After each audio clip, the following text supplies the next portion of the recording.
Deep fake వీడియోలతో కొందరు social మీడియాలో తనపై దుష్ప్రచారం చేస్తున్నారని టీటీడీ చైర్మన్ బీఆర్ నాయుడు ఆరోపించారు. వ్యక్తిగతంగా తనను అప్రతిష్ట పాలు చేసేందుకు టీటీడీ ప్రతిష్టను దిగజార్చేందుకు కుట్రలు చేస్తున్నారని ఎక్స్ వేదికగా ట్వీట్ చేశారు. ఏఐ వీడియోలు తయారు చేసి ప్రచారం చేస్తున్నారని ఆరోపించారు. కొందరు వైసీపీకి చెందిన నేతలు ఈ తప్పుడు ప్రచారాన్ని వ్యాప్తి చేస్తున్నారని ఆరోపిస్తూ సైబర్ క్రైమ్ పోలీసులకు ఫిర్యాదు చేసినట్లు తెలిపారు.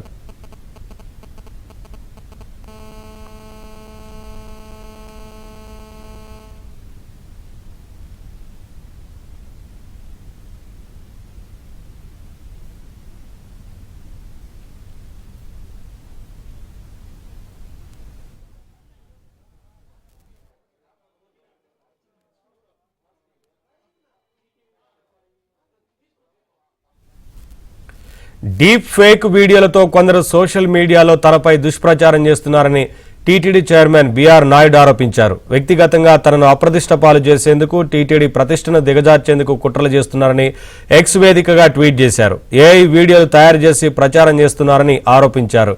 వైసీపీకి చెందిన కొందరు నేతలు ఈ తప్పుడు ప్రచారాన్ని వ్యాప్తి చేస్తున్నారని ఆరోపిస్తూ సైబర్ క్రైమ్ పోలీసులకు ఫిర్యాదు చేసినట్లు తెలిపారు.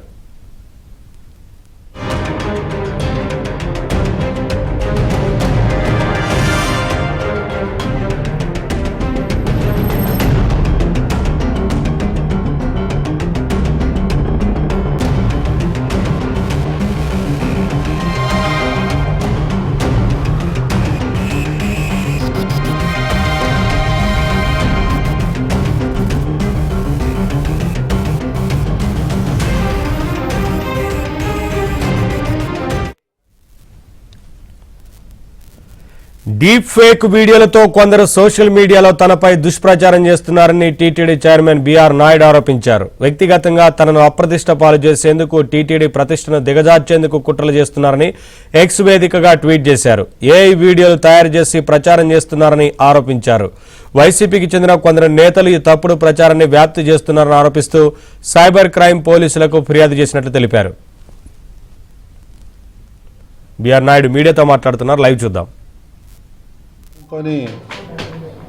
నేను 11 గంటలకి ఈరోజు హైదరాబాద్ వెళ్ళాల్సింది, కానీ ఇక్కడే ఆగిపోయి నా మీద వ్యక్తిగతమైనటువంటి ఆరోపణలు చేస్తూ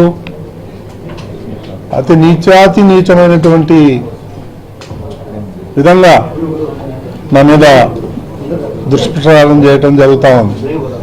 అందుకని నేను తిరుపతి నుంచే ఈ విషయాలు కొన్ని మీతో షేర్ చేసుకుందామని నేను ఆగిపోయాను. ముఖ్యంగా ఎవరైతే నా మీద ఆరోపణలు చేసి ఈరోజు ప్రెస్ మీట్ పెట్టిన ఆయన, నేను టీటీడీ చైర్మన్గా ప్రమాణ స్వీకారం చేసిన మొదటి రోజు నుంచే నన్ను రిజైన్ చేయమంటున్నాడు. కనీసం ఒక రోజు, వారం, నెల కూడా నాకు టైం ఇవ్వాల. నువ్వు రిజైన్ చేయి.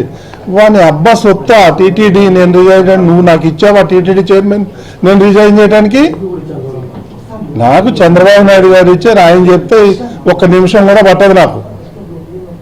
ప్రతిరోజు నువ్వు రిజైన్ చేయి. ఎందుకు రిజైన్ చేయమంటున్నావాడు? దీని మీద నేను రీసెర్చ్ చేస్తే ఆయన చేసినటువంటి దుర్మార్గాలన్నీ ఒక్కొక్కటి బయటకు వస్తున్నాయి. 1 కాదు, 2 కాదు, 100. ప్రతి దాంట్లోనూ కరప్షన్ చేశాడు. ఇవన్నీ బయటకు వస్తే తిరుపతి ప్రజలే తరిమి కొడతారు.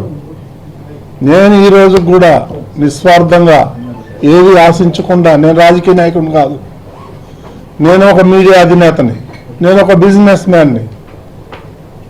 నాకు ఎన్నో అవకాశాలు వస్తే నేను వద్దనుకొని నాకు టీటీడీనే కావాలని ముఖ్యమంత్రి గారిని రిక్వెస్ట్ చేసి నేను ఇక్కడికి వచ్చాను. కొన్ని రిఫార్మ్స్ చేయాలి ఇక్కడ అని. గత 5 ఏళ్లలో మీరు చూసుంటారు ఎన్ని వేల టికెట్లు అమ్ముకున్నారు. నా దగ్గర రికార్డు ఉంది. వాళ్ళు పొరపాటున అది పోతా నా దగ్గర చైర్మన్ ఆఫీస్లో వదిలేసి వెళ్ళిపోయారు. ఇవన్నీ తీసి చూస్తుంటే ఒక్కొక్కటి బయటపడుతున్నాయి.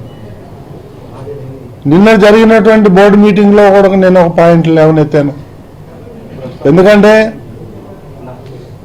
ఎన్ని స్కాములు ఉన్నాయంటే అన్ని స్కాములు బయటపెడతామంటే ముఖ్యమంత్రి గారు నన్ను ఆపు చేయడం జరిగింది.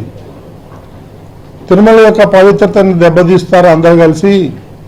రోజు ఈ స్కాములు బయటపెడతా ఉంటే అది మంచిది కాదు మన ధర్మానికి. వెంకటేశ్వర స్వామి మంచిది కాదు, దీంతో ఆపేయండి, ఆ దేవుడే చూసుకుంటాడని నాకు ఆయన హితబోధం చేశాడు కాబట్టి నేను ఆగాను. లేకపోతే ఈ పాటికి ఇంకొక 10 వీడు చేసిన దుర్మార్గాలన్నీ బయట పెట్టేవాడు. ఇది వేదాలు దెయ్యాలు అది ఏదో సంస్కృతంలో మాట్లాడతాడు.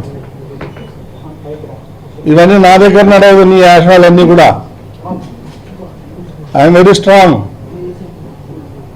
తగ్గేదే లేదు. ఏమి ఏమి ఏం వీడియోలు పెడతాడండి ఆయన?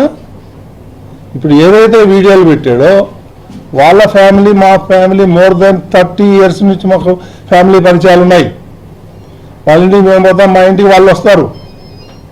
అంత మాత్రాన అసలు కొన్ని చోట్ల వీడియో మార్పింగ్ చేయడం జరిగింది. ఆ చేసే గాడిదలు సరిగా కూడా చేయలే. మళ్ళా నేను ఎన్నిసార్లు చూసినా అందులో నాకేం తప్పు కనిపించలేదు. సో ఇవన్నీ చీప్ పాలిటిక్స్ ఆడి నా మీద బురద జల్తానంటే నేను భయపడేటోడిని కాదు. నేను నీలాగా రిజైన్ చేయమంటే చేసేవాడిని కూడా కాదు.